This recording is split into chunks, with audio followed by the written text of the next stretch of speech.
All right, FishAholic fam, welcome back to another episode. What we've got going on for today is I'm on my way up from Stuart, Florida to Charleston just for Memorial Day weekend, and I knew I was gonna be passing through Jacksonville, and back home it's raining a lot of thunder showers, and I looked at the weather forecast for Charleston and it's pretty much the same for like the next few days through the weekend, but I saw a little clear pocket of area around Jacksonville, and I checked the tide was right for this area here in Clapboard Creek. So I was like, you know what, I pulled off the highway and we launched the kayak, and we're gonna head out for a few hours and see if we can get on a bite of redfish, trout, or flounder, and basically just fish the entire outgoing tide until it gets dark. And I've got a bunch of various artificials with me, and I also have my minnow trap, so I might try to deploy that with some bait in there and see if I can catch some like mud minnows, killies, or mummichugs, you know, whatever you want to call them, and then we could use those to possibly catch some fish as well. So let's get it started. I'm gonna head a little further up the creek and find some more isolated waters to hide out from the strong winds today and see if we can get on a bite. So stay tuned, let's go do it.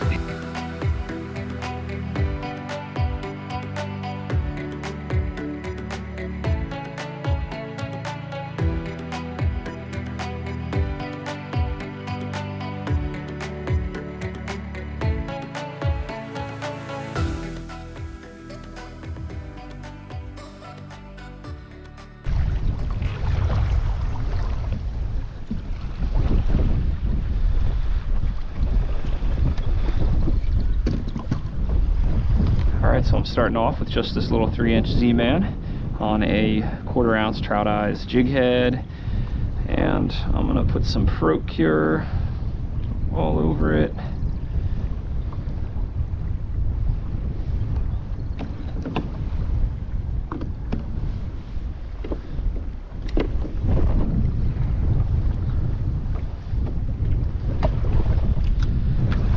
And now we're gonna work off the main creek up inside this cut, and being that the tide just started going out, it's really flooded, but it still looks really good, and there's going to be a lot of fish that are going to come through this cut because this cut connects back to the creek on the other side of this point. So it's a great spot to really spend a lot of time, and as this tide starts to get lower, it should get even fishier in here as it concentrates the fish in the main channel of the cut. Compared to out there, it's like a little pond in here too, so a lot less water to cover, and it's calmer on a windy day, so it'll make it easier for us to fish more effectively.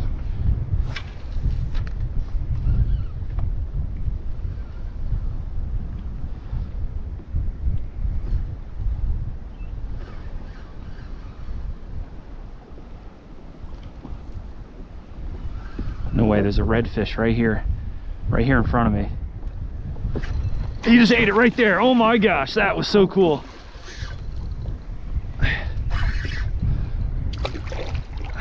5 minutes of fishing here, and that red was just cruising right along the grass as the tide's starting to drop out, and I put this lure right in front of his nose, and he hit it.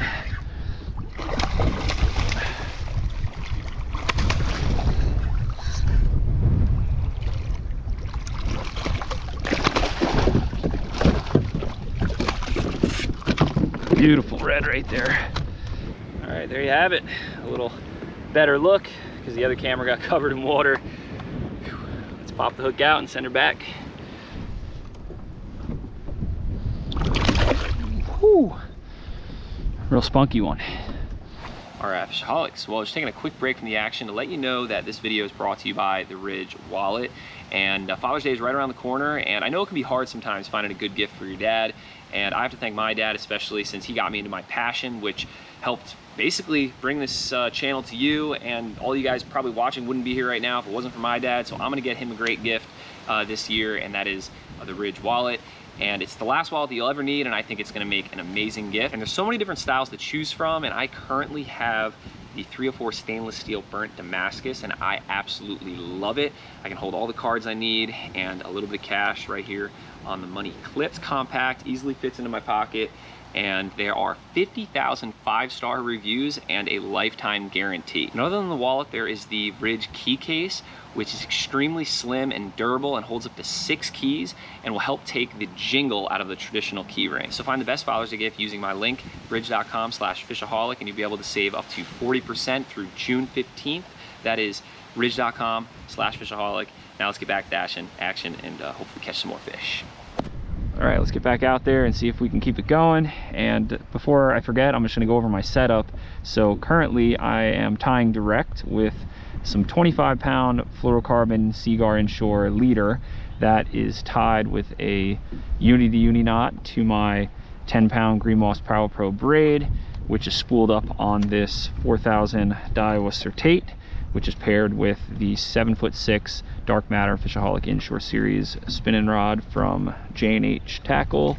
And this setup is an awesome inshore light tackle setup, but yet you can still definitely have a good shot of landing some bigger fish with this if you so happen to hook into a bull red, or if you're fishing up north, a big striped bass, down further south, big snook.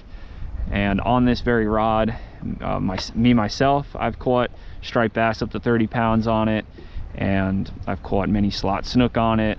I've caught redfish up to 35 inches on this rod, and I've even had customers up north when I ran charters that have caught 30-pound striped bass and like 20-pound bluefish on this very rod. So it can get the job done. It's got the backbone. I'm not seeing any more fish here, and I took about like 5-6 more casts, and I'm not getting any more bites, so let's move.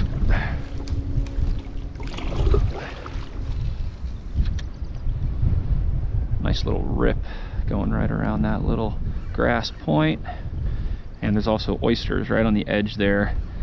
So that fish probably cruised right around this point, and then he just cruised right up there, and that's why he was there. And right along that grass edge, there's a really steep channel edge that reds like to cruise along.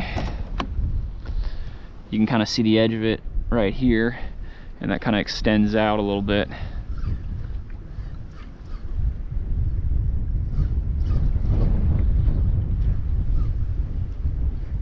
Oh, just had a bite.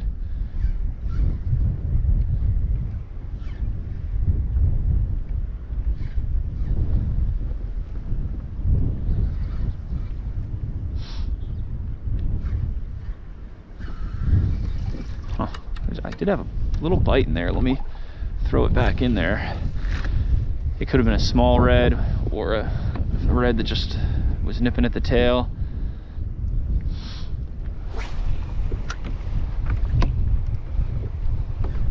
I like the look of the little slack water spot, like right behind this grass point. After I reel this up, I think I'm gonna set the minnow trap right in there.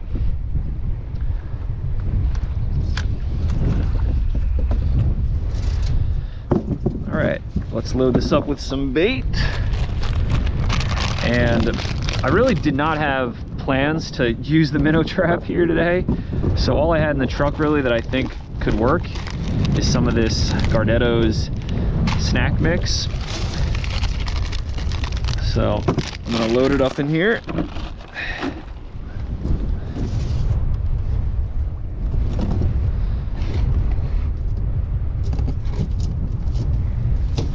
Close the trap, and I'm going to toss it in, tie it up, and see what we catch.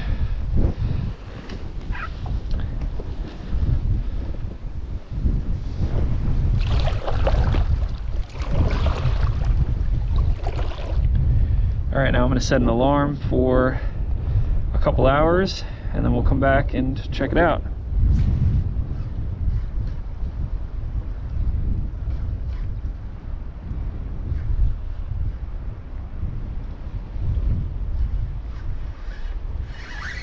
Oh, I got a fish. What is this? Oh, look at that. A little micro trout. Pretty cool. Look how many spots he has. So although that was just a little trout, I can learn a lot from that little catch, and I'm gonna put my shallow water anchor down and just take a few more casts on this point where we got that trout.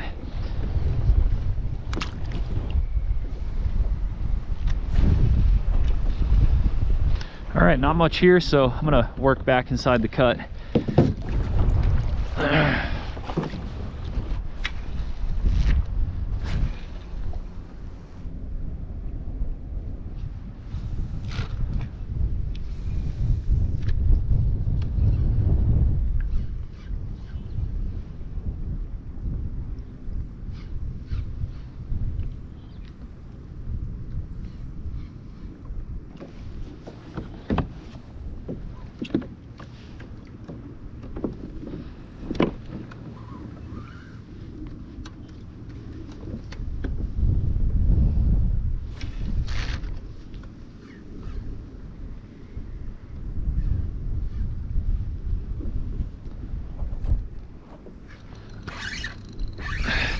There's another fish.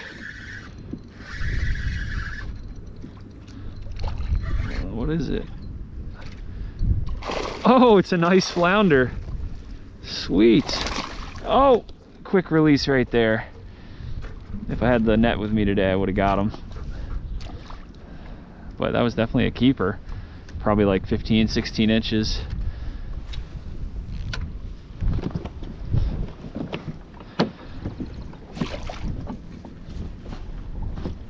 All right, well, we got the flounder just right up there, the redfish right there earlier, and now I'm on spot lock with the shallow water anchor, and I'm gonna try working this whole area real thoroughly.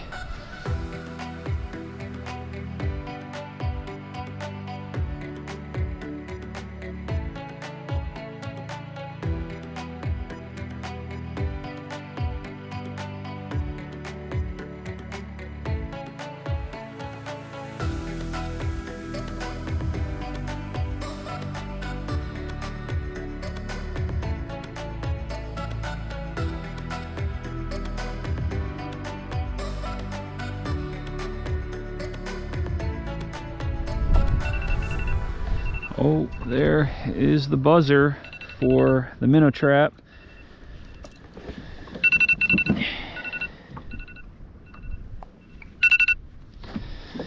Unfortunately, pretty slow here, only a couple little bites.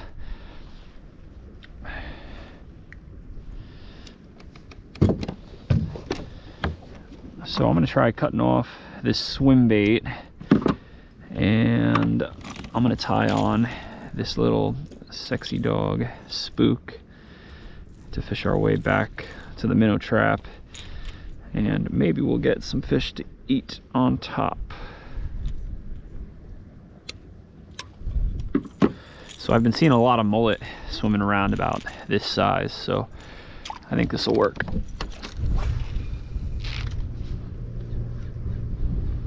So right there's a couple oyster bars, and right now there are a massive school of mullet right on top of it. You can see them flicking right here in front of me.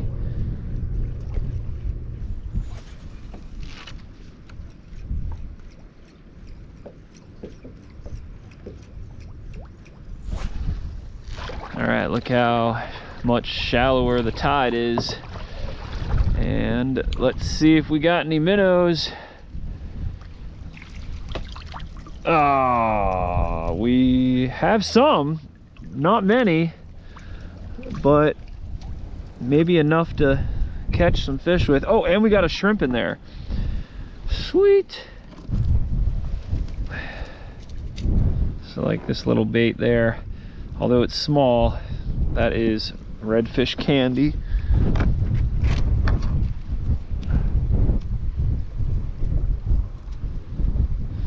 This is a good sized shrimp here.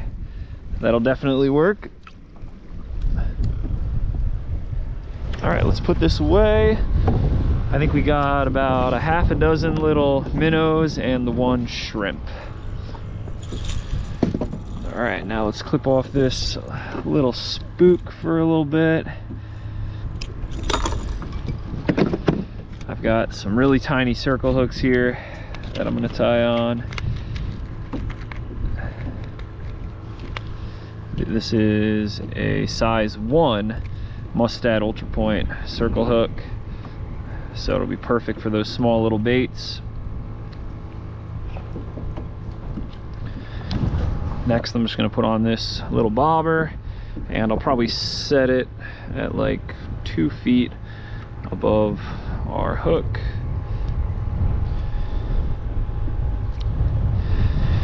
Now let's hook up our first little minnow. And what's awesome about these minnows is they are really hardy, so these should last fairly long until we get a bite.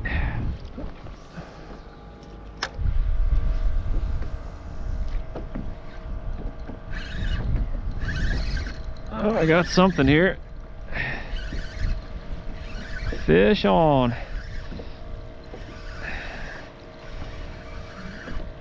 It's not big. Oh, it's another flounder. Dang. Maybe like 14, 15 inches.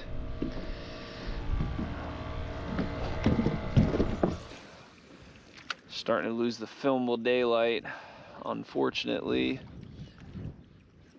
But there is some nice fish busting on some mullet right near me, and I think there's a good chance I can maybe get them to hit the top water here.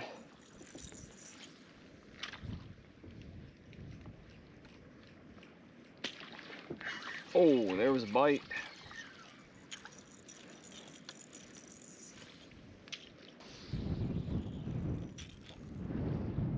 All right, I fished into the dark and nothing.